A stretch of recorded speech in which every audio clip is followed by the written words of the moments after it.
महफूज। चलिए खबरों की ओर रुख करते हैं। सदन की कार्यवाही स्थगित होने के बाद मुख्यमंत्री मनोहर लाल ने प्रेस कॉन्फ्रेंस की और सीएम ने इस दौरान कई मुद्दों पर अपनी बात रखी।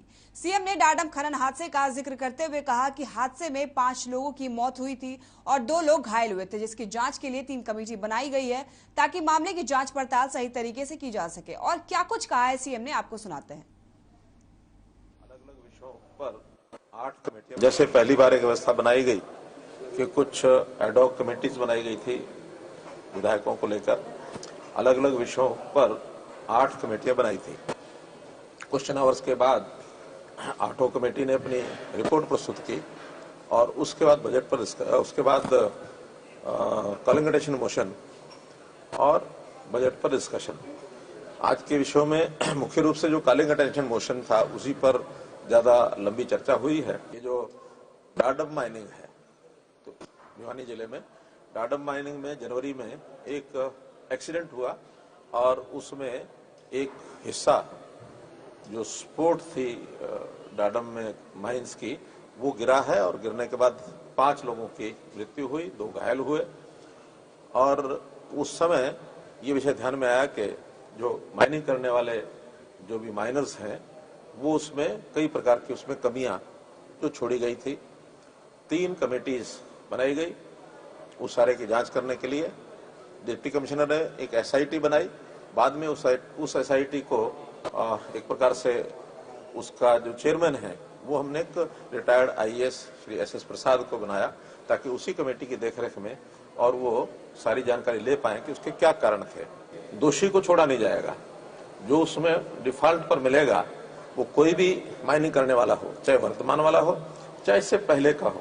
क्योंकि इंटरिम रिपोर्ट में एक बात लिखी गई है, जो जस्टिस प्रीतम पाल उन्होंने अपनी इंटरिम रिपोर्ट दी है कि ये जो इस समय जो उसमें बहुत गहराई तक 109 मीटर तक जो खुदाई हुई है वो इस पीपी ने नहीं की, यानी जो एंटरप्रेन्योर है उसकी बजाय जो इससे पहले वाला एंटरप्रेन्योर है उसने की है।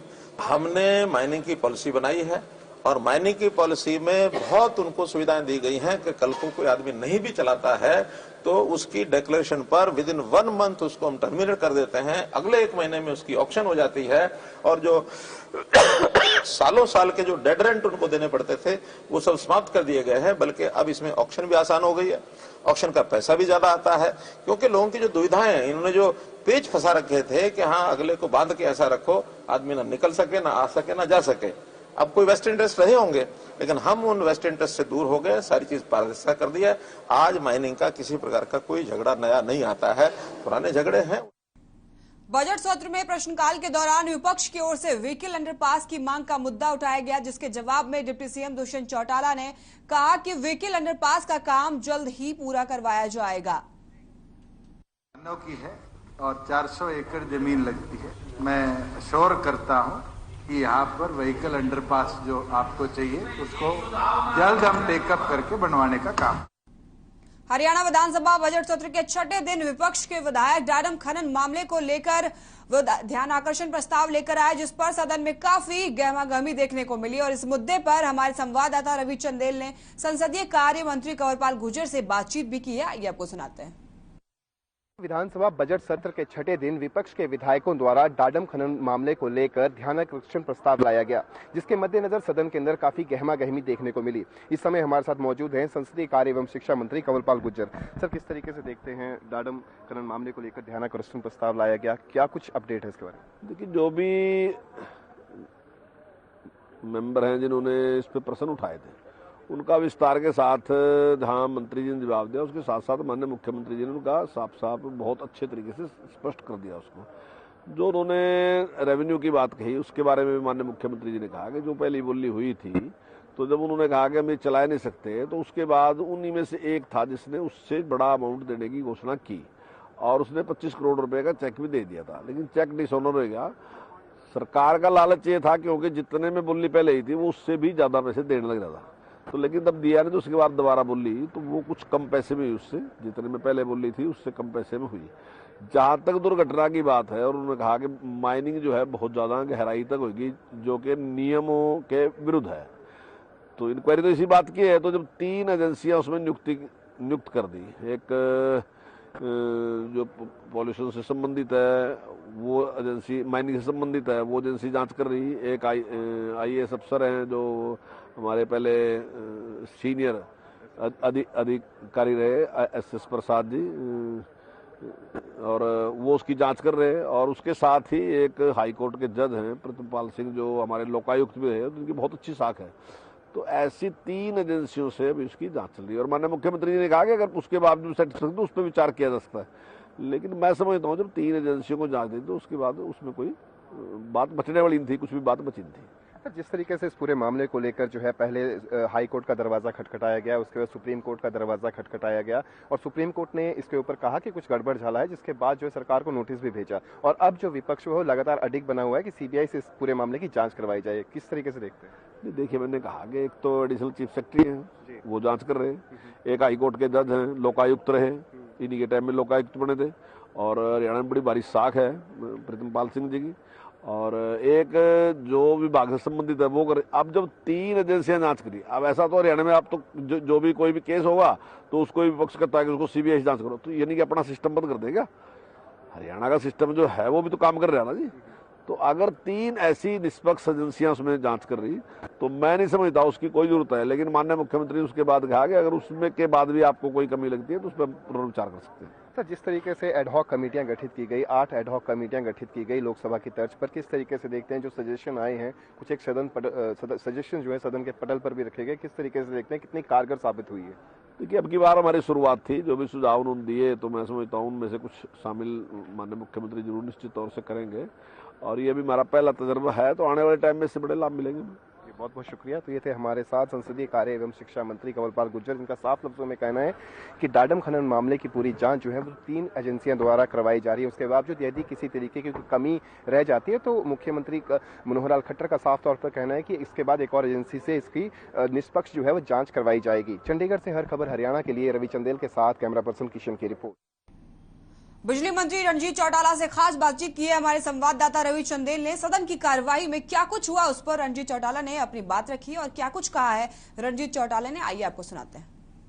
सदन के अंदर डाडम खनन मामले का मुद्दा छाया रहा। इस मुद्दे को लेकर विपक्ष के विधायकों द्वारा ध्यानाकर्षण प्रस्ताव भी लाया गया, जिसके मद्देनजर काफी गहमा गहमी देखने को मिली। इसी विषय पर चर्चा करने के लिए हमारे साथ इस समय मौजूद हैं बिजली मंत्री रणजीत सिंह चौटाला। सर, किस तरीके से देखते हैं डाडम खनन मामले को लेकर एक बड़ा इशू जो है वो इस समय बन चुका है और लगातार जो है अगर हम विपक्ष के विधायकों की बात करें लगातार CBI की जाँच की मांग कर रहे हैं? देखिए, विपक्ष ने हमेशा शोर तो करना होता है, आज भी करेंगे कल भी करेंगे, हम ये मान के चलते हैं। पर सरकार से जब पूछा गया तो उन्होंने सारा डाडम के मामले में रिप्लाई कर दिया। CM साहब ने भी ये भी कहा कि फाइनल इंक्वायरी आएगी तब आपसे देंगे। CBI की इंक्वायरी हर बात में नहीं हुआ करती।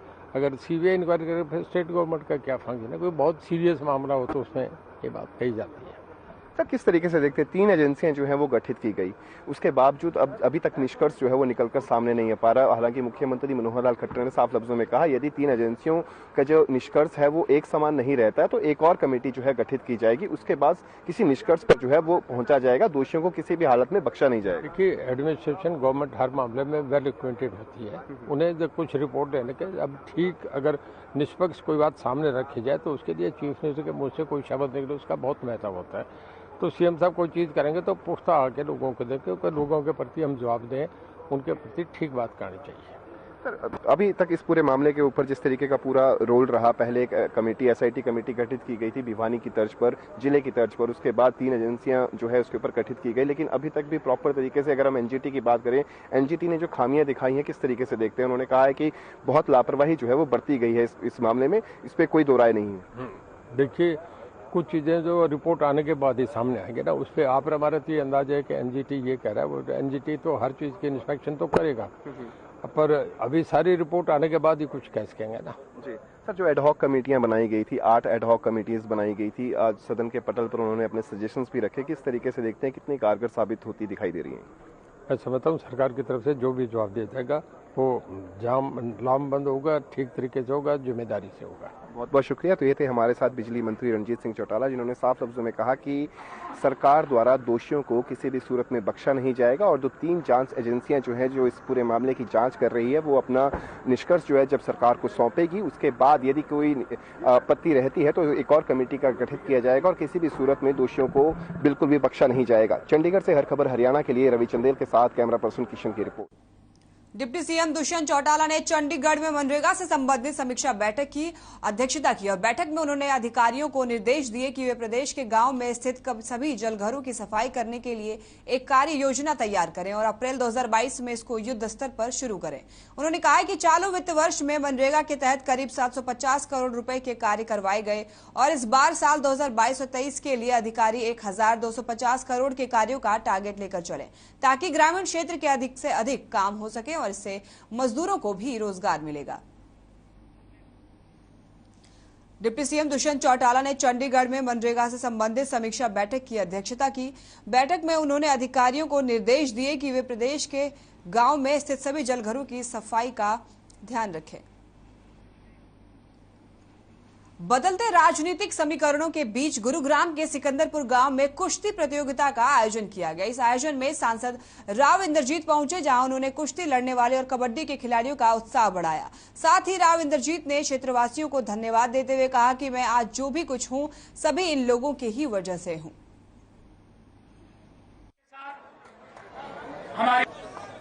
खाटू श्याम जी का मेला है यहाँ पे सिकंदरपुर में, हर साल होता है। इस साल भी किया जा रहा है और पिछले कुछ सालों के अंदर कोविड की वजह से इतनी भारी तादाद के अंदर ना तो लोग उपस्थित हो पाए और ना खिलाड़ी आ पाए, लेकिन दोबारा से जब प्रकोप कोविड का कम हुआ है तो लोग भी आ रहे हैं और जोश भी लोगों के अंदर है। दोबारा से खेल कूद का माहौल है और उसके अंदर शिरकत करने के लिए मैं करनाल में विजिलेंस की टीम एक्शन मोड में है। बता दें कि विजिलेंस की टीम ने तहसीलदार राजबख्श को गिरफ्तार किया है और ये गिरफ्तारी रिश्वत मामले के आरोप में हुई है। इससे पहले डीटीपी की गिरफ्तारी भी रिश्वत मामले में हुई थी। मंगलवार को दोनों कोर्ट में पेश होंगे। आरोप है कि दोनों की मिली भगत से अवैध कॉलोनियों में रजिस्ट्री होती थी। हमने ये डीटीपी साहब को पहले गिरफ्तार किया है, उसी मुकदमे में तहसीलदार राजबख्श को गिरफ्तार किया गया है और जो हमारे को डीटीपी करनाल ने बताया उसमें अपने इन्वेस्टिगेशन के दौरान कि राजबख्श के थ्रू भी जैसे इनके पास राजबख्श के पास कुछ लोग आ जाते थे अपनी एनओसी करवाने के लिए, तो वो उनको एनओसी के लिए अब उनके पास चले जाते थे और जो पेमेंट होती थी वो इनके थ्रू देते थे। ऐसे ही जैसे डीटीपी साहब के पास कोई आता था और उसका रजिस्ट्री पेंडिंग रहती थी तो वो अपना इनके पास लाके रजिस्ट्री करवा देते थे और जो भी पेमेंट उसके हिसाब से उनकी आपस की बनती थी वो उनको पे कर देते थे। बेसिकली एक दूसरे से मिल के इस बात काम को किया जा रहा था। रिश्वत की राशि इनके लिए वो कलेक्ट कर रहे थे, उनके लिए ये कलेक्ट कर रहे थे। फरीदाबाद के ओल्ड रेलवे स्टेशन पर मालगाड़ी का डिब्बा पटरी से उतर गया। मालगाड़ी की चपेट में कार आ गई और राहत की बात यह रही कि हादसे में कोई हताहत नहीं हुआ। साथ ही आपको बता दें कि मालगाड़ी सीमेंट से लोडेड थी।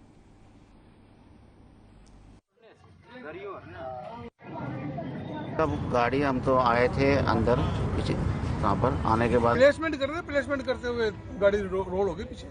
तो बता रहे हैं ब्रेक नहीं लगे उस पे ड्राइवर पे, इसलिए यहाँ तक पहुँच गई। ड्राइवर ब्रेक तो लगाएगा, ब्रेक ना लगती तो कहाँ पहुँचती गाड़ी। तो मतलब नुकसान होने के बाद ब्रेक लगे हैं ना। हाँ, ठोकर लगने के बाद ठोकर ज्यादा स्पीड से आ रहा था। किसकी गलती कह सकते हैं? अभी हमारे पॉइंट्समैन जो पीछे थे जी, उनकी कमी निकल लगाई, बाकी जो कल क्लियर निकलेगा वो। तब गाड़ी हम तो आए थे अंदर पीछे, वहाँ पर आने के बाद आए तो हम 10 मिनट के बाद या तो रेलवे की गलती के चक्कर में फिर हमारी गाड़ी चली गई। क्या हुआ है, मतलब हुआ क्या है? गाड़ी बैक हो रही थी, मतलब माल गाड़ी ये बैक आ रही थी, डिब्बा बैक आ रहा था, बैक आते हुए दीवार तोड़ दो पार्किंग में आ गया। पार्किंग आपकी गाड़ी। धर्मनगरी कुरुक्षेत्र में दबंगों ने एक शख्स पर फायरिंग कर दी। दरअसल बदमाश शख्स की चेन लूटकर भाग रहे थे और जाते जाते उन्होंने उस पर फायरिंग कर दी। पूरी वारदात पास में ठेके पर लगे सीसीटीवी में कैद हो गई। ठेके के सेल्समैन ने बताया कि शराब के नशे में धुत 3 लोगों ने पीड़ित से बहस की। उन्हें लगा कि वो ठेके का कैश लेकर जा रहा है, जिसकी वजह से बदमाश उसके पीछे चले गए। कुछ ही दूरी पर जाकर बदमाशों ने हथियार के बल पर शख्स की चैन छीन ली और उस पर फायर कर फरार हो गए। हालांकि राहत की बात यह रही कि फायरिंग में पीड़ित की जान नहीं गई। वहीं दूसरी तरफ पुलिस ने मामला दर्ज कर आगे की जांच शुरू कर दी है।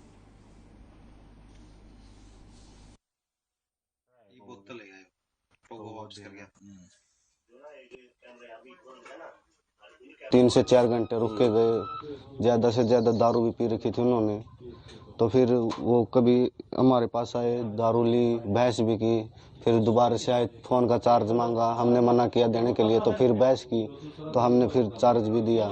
फिर वो कम से कम 10:30 बजे के आसपास और ज्यादा दारू पी ली उन्होंने। मतलब उनको होश ही नहीं था कि वो क्या कर रहे क्या नहीं। तो मतलब एक दूसरा दोस्त है मेरे साथ जो यहाँ पर हुआ है, उसके साथ भी उन्होंने 3-4 बार बहस की। अच्छा, फिर ये जो कुलदीप नाम का है, ये मेरा फ्रेंड भी है और मतलब हर रोज शराब लेने भी आता है यहाँ पे। तो उन्होंने सोचा ये कैश लेके जाता है यहाँ से, तो इसका पीछा किया और कल फायर वगैरह भी कर दी इस पे और चोट वगैरह भी मार दी इसको। यमुनानगर में बदमाशों के हौसले इस कदर बुलंद होते जा रहे हैं कि वो अब चौराहों पर भी मारपीट करने से बाज नहीं आते। ये मामला कन्हैया चौक का है, जहां कुछ युवकों ने चलती कार पर डंडे से प्रहार करना शुरू कर दिया, जिससे कार का पिछला शीशा टूट गया। इस हंगामे के दौरान युवक पुलिस को पुकारता रहा, लेकिन पुलिस मौके पर नहीं पहुंची। वहीं इलाके में मौजूद पुलिस अधिकारी दिलीप कुमार का कहना है कि ये लोग पहले से ही झगड़ा करते हुए आए थे और जैसे ही वो उन्हें छुड़ाने का मौके पर पहुंचे तो वहां से वो लोग फरार हो गए। मैं इनको बुलाने भी गया हूं स्पेशली, आज फिर भी वहां बैठे लोग।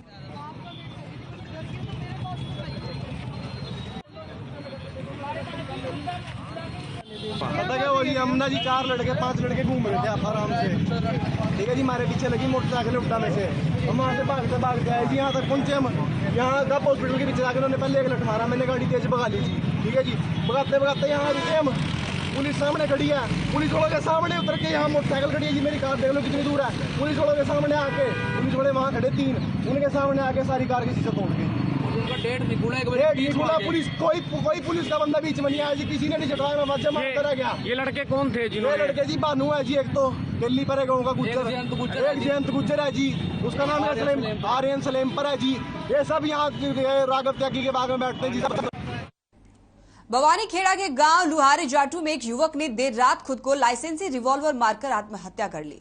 बताया जा रहा है कि युवक अपने 3 दोस्तों से परेशान था। सूचना मिलने के बाद मौके पर पहुंची पुलिस ने मामले की जांच शुरू की और मृतक के पास से पुलिस ने एक सुसाइड नोट बरामद किया, जिसमें उसने आत्महत्या का कारण उसने अपने 3 दोस्तों को बताया है। मृतक हालांकि बताया जा रहा है कि मृतक युवक की उम्र 41 साल होगी।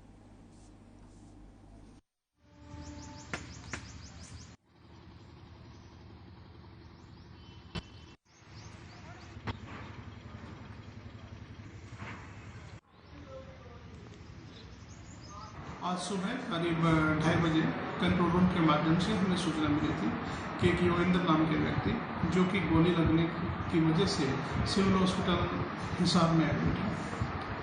तो जिस इतला पे हम वहाँ पर गए और वहाँ पर जाने पता लगा कि योगेंद्र वहाँ पे एक्सपायर हो चुका है और उसके भाई की जो नरेंद्र है उनके स्टेटमेंट पर कार्रवाई की गई है। जो उनकी स्टेटमेंट पे हमने मुकदमा दर्ज करके पलवल में एक्शन कंस्ट्रक्शन इक्विपमेंट लिमिटेड की ओर से इमरजेंसी रिस्पांस सर्विस के तहत पलवल के नागरिकों की सुरक्षा के लिए 5 एम्बुलेंस जनसेवा के लिए समर्पित की।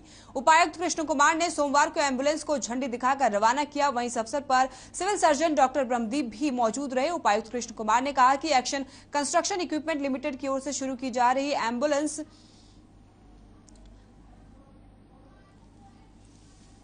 जनसेवा के लिए समर्पित की गई है।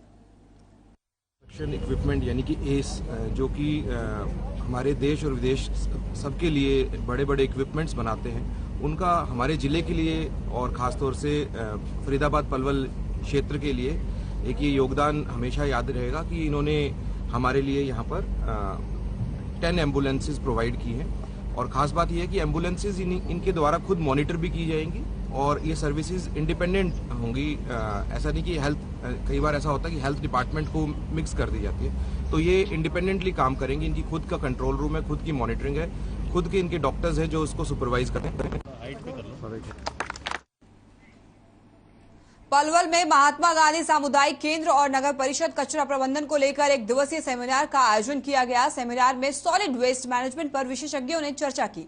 इस सेमिनार का शुभारंभ मंडल अधिकारी वैशाली सिंह ने किया, जहां उन्होंने लोगों को संबोधित करते हुए कहा कि घरों, कारखानों, उद्योगों, अस्पतालों और अन्य संस्थानों से निकलने वाले सूखे और गीले कूड़े का उचित प्रबंधन जरूरी है।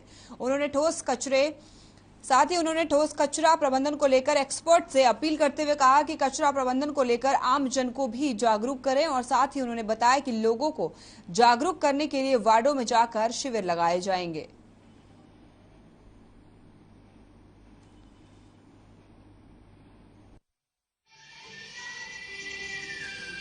एमसी पलवल के द्वारा आज वन डे सेमिनार लगाया गया था 3 issues, solid waste management, single use plastic and CNG waste. इसका उद्देश्य यही था कि हम शहर के लोगों को, एनजीओ को थोड़ा इन्फॉर्मेशन दें कि क्या क्या समस्याएं हैं हमारे सामने, उन समस्याओं का सोल्यूशन क्या है। सोल्यूशन बहुत छोटे छोटे हैं पर लोगों तक वो बात पहुँचनी चाहिए। तो आज के सेमिनार के माध्यम से हम ये आशा करते हैं कि यही बातें जो आज हमारे एक्सपर्ट्स ने आके हमें बताई हैं वो पलवल के लोगों तक जाएंगे, और हम लोगों के साथ जुड़कर आगे ऐसा काम करें कि पलवल जो फिलहाल मैं नहीं कहूँगी कि 100% स्वच्छ है, वो आने वाले टाइम से स्वच्छता की होगी। पलवल में आकर बहुत अच्छा लगा कि छोटे शहरों तक भी अब धीरे धीरे ये बात जा रही है कि सर्वेक्षण में और स्वच्छता को लेकर कैसे हम कंट्रीब्यूट करें। यहाँ सारे स्टेक होल्डर्स को बुलाया गया। आई थिंक ये बहुत अच्छी शुरुआत है। छोटी छोटी चीज़ें कि हमें कैसे इसको कूड़े को कम करना है, क्या उसका करना चाहिए, हमारी ड्यूटीज़ क्या हैं और हम कैसे भागीदारी करें। जनता की भागीदारी की जहाँ बात होती है वहाँ आई थिंक ये अवेयरनेस जो है वो सबसे इम्पोर्टेंट है, वो यहाँ आज हुआ। और मैं ऐसे समझती हूँ कि आने वाले टाइम के लिए बहुत ही अच्छी शुरुआत है पलवल की। लोगों को मेनली ये कहा गया है कि भाई जिन चीज़ों से आप डरते हैं कि भाई हम पे जुर्माना लगा दिया, हमारा चालान काट दिया, वो दरअसल छोटी छोटी बातें हैं। अगर आपको उनको एजुकेट करेगी कॉर्पोरेट पालिका काउंसिल, तो आपको बेहतर सर्विसेज भी मिलेंगी, आपकी समस्याओं का निदान भी होगा, और आप लोगों को लगेगा कि भाई आप विकसित से भी बेहतर देश और समाज में रह रहे हैं। एक वन डे सेमिनार था। मैं संचिता जिंदल हूँ, मैं ministry of environment and forest से रिटायर हुई हूँ। मैं रूल्स बनाने में इन्वॉल्व थी। जब रूल्स बनाए थे तो मेरे को बहुत अच्छा लगा यहाँ आके कि अब जागरूकता बढ़ रही है इन सब रूल्स और रेगुलेशंस के लिए। और ये जो वन डे सेमिनार पलवल नगर निगम ने किया, इसके लिए जागरूकता क्रिएट करने के लिए किया है। Solid waste management, plastic waste और सीएनडी वेस्ट के लिए। ये चलिए बुलेटिन में फिलहाल के लिए बस इतना ही। देखते रहिए हर खबर। नमस्कार।